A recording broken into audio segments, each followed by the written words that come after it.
जब तक हम परमेश्वर को परमेश्वर जानकर हम उनके साथ नहीं रहेंगे, तब तक हम परमेश्वर प्राप्ति नहीं कर सकते। परमेश्वर कबीर जी कहते हैं, गुरु मानुष कर जानते ते नर कहीं अंध हुए दुखी संसार में आ गए यम के फंद।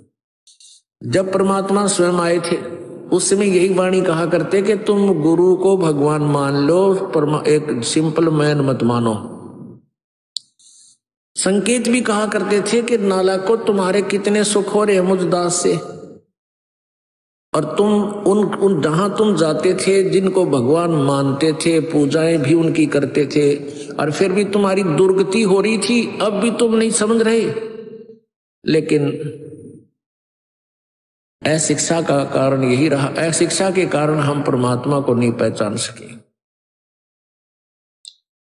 उस परमेश्वर ने 600 वर्ष पहले वो लीलाएं की थी जो भगवान किया करता है, और उसी का प्रमाण पवित्र चारों वेद, पवित्र गीता जी और सभी सद्ग्रंथ बताते हैं कि वो परमात्मा अपने निज लोक से चलकर आता है, अपनी विशेष खास आत्माओं को, वरिष्ठ आत्माओं को आकर मिलता है, उनको अपने तत्व ज्ञान से परिचित कराता है। क्योंकि पिछले संस्कारी जो हंस होते हैं वो चाहे शिक्षित हैं चाहे अशिक्षित हैं, वो भगवान के मार्ग में घनी आनाकानी नहीं करते, वो चतुर नहीं होते, वो सादे होते हैं।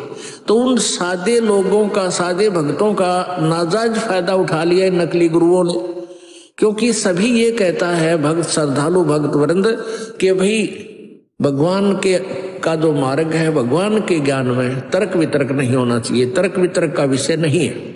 जबकि कबीर जी ये कहते हैं कि भगवान का मार्ग तर्क वितर्क का विषय है।